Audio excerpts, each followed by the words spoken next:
Ninguém imagina que um contrato milionário pode morrer antes mesmo de começar. Não por uma decisão estratégica, não por um erro jurídico, não por uma disputa de preço, mas por algo simples, quase invisível. Em uma manhã comum, um visitante atravessa a porta giratória de uma grande empresa, carregando na pasta U, que definiria o futuro de um negócio inteiro. Meses de negociação, análises detalhadas, projeções otimistas e reuniões intermináveis haviam levado até aquele dia. Era o momento do sim. O prédio impressiona. Vidros espelhados, recepção impecável, telas exibindo metas batidas, slogans de inovação e excelência espalhados pelos corredores. Tudo comunica sucesso. Tudo transmite controle. O visitante se identifica com segurança na agenda, horário marcado, o porteiro solicita o crachá provisório, digita as informações no sistema e a tela pisca, em vermelho, acesso negado.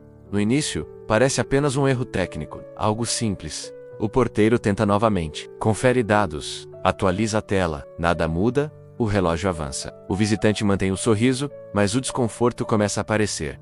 Minutos passam.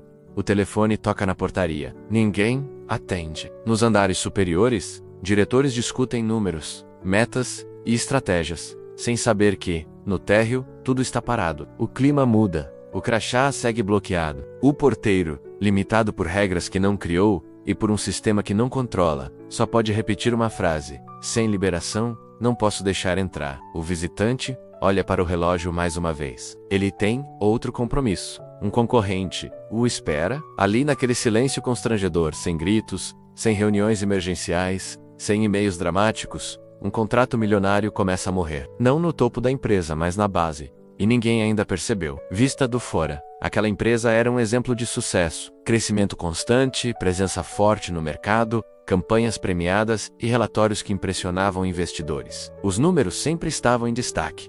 Gráficos ascendentes, indicadores verdes, metas superadas, tudo parecia sob controle. Reuniões começavam no horário, apresentações bem ensaiadas, discursos seguros sobre visão de longo prazo e inovação. Cada gestor dominava sua área.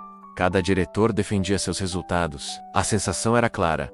A máquina funcionava perfeitamente. Mas havia algo que não aparecia nos dashboards. Algo que não entrava nos relatórios trimestrais. Processos simples, considerados óbvios demais para merecer atenção, nunca eram discutidos. Tudo que não envolvia decisões estratégicas era tratado como detalhe operacional. E detalhe, naquela cultura, significava irrelevante. A empresa cresceu rápido demais para revisar sua base. Sistemas foram empilhados uns sobre os outros. Regras antigas conviviam com políticas novas. Responsabilidades se diluíam. Ninguém sabia exatamente quem cuidava de quê, mas isso nunca chegava à sala da diretoria. Afinal, os números continuavam bons, e enquanto os números funcionam, ninguém questiona o caminho. O sucesso criou cegueira. A aparência de controle substituiu o controle real. A estratégia virou um escudo confortável para não olhar o chão da operação. Foi assim que silenciosamente, a empresa perfeita começou a construir seus próprios pontos de falha. Enquanto isso, longe das salas de vidro, pessoas executavam rotinas sem voz, sem revisão, sem reconhecimento. Pessoas que sustentavam tudo, mas que não apareciam em nenhuma apresentação. O porteiro conhecia as falhas do sistema de acesso. Sabia onde ele travava, quando dava erro, quais exceções nunca haviam sido documentadas. A recepção lidava diariamente com agendas desalinhadas, visitantes sem cadastro, informações incompletas. O operacional improvisava para fazer o sistema funcionar, mesmo sabendo que ele não funcionava de verdade. Essas pessoas não eram vistas como parte da inteligência da empresa. Eram parte do cenário. Invisíveis. Nunca eram chamadas para reuniões de planejamento.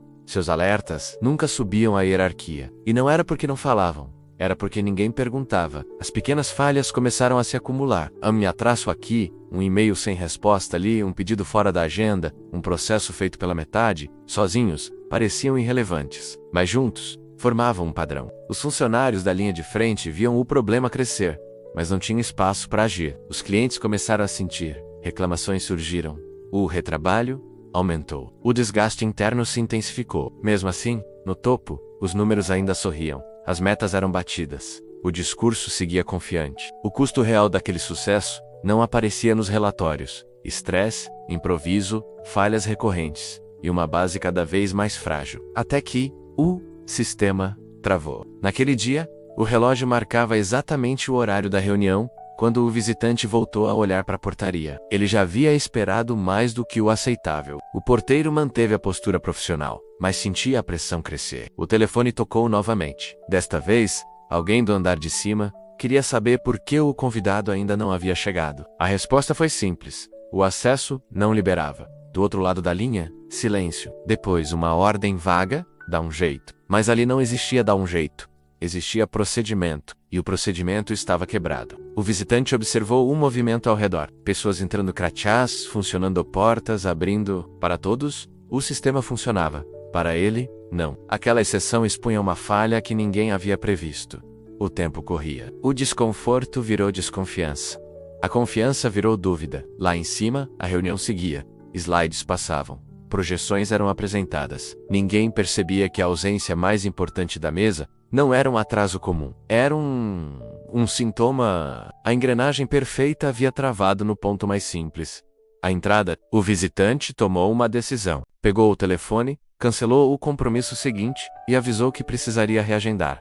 Não havia garantia de retorno. O concorrente estava a poucos quarteirões dali, pronto para recebê-lo sem obstáculos. Quando ele saiu pela porta giratória, ninguém aplaudiu, ninguém discutiu, nada explodiu. Mas naquele silêncio, a empresa perdeu mais do que um contrato. Perdeu a chance de esconder seus próprios erros. A notícia não chegou como um alarme.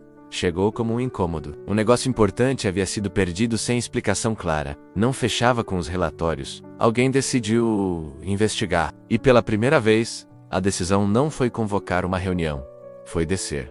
Ir até onde as coisas realmente aconteciam. O choque foi imediato. As pessoas sabiam exatamente onde estava o problema. Sabiam há meses, talvez há anos. O porteiro explicou o sistema antigo, cheio de exceções mal documentadas. A recepção mostrou agendas desconectadas. O operacional revelou processos improvisados para dar conta.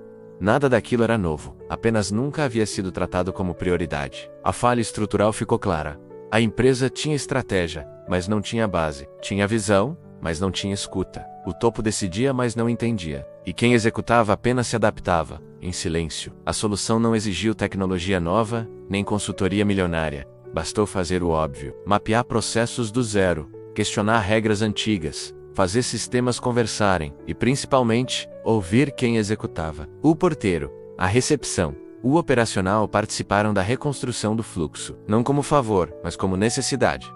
O acesso foi liberado, o processo simplificado, o risco reduzido. Tudo parecia pequeno demais para ter causado tanto estrago. E talvez esse fosse o maior choque. O problema sempre foi simples, só nunca foi importante. A percepção mudou. A empresa entendeu, tarde, que o poder que ela sempre acreditou estar no topo nunca esteve lá. Ele sempre esteve espalhado na base, nos detalhes, nos processos invisíveis. O porteiro não ganhou cargo novo, mas sua função passou a ser vista como ponto crítico de decisão.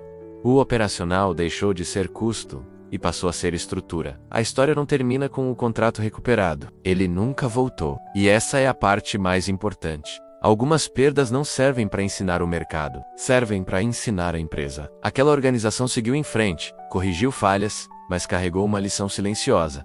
Empresas não quebram por falta de estratégia. Quebram por desprezar o básico. O homem mais poderoso daquela empresa nunca assinou contratos, nunca participou de reuniões estratégicas, nunca apareceu em relatórios, mas, por alguns minutos, decidiu o destino de tudo. Não por escolha própria, mas porque o sistema colocou esse poder em suas mãos. No fim, a pergunta que fica não é sobre aquele contrato perdido.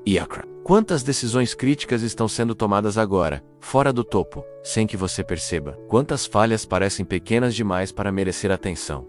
Porque a base sempre sustenta tudo. E quando ela falha, não há estratégia que salve.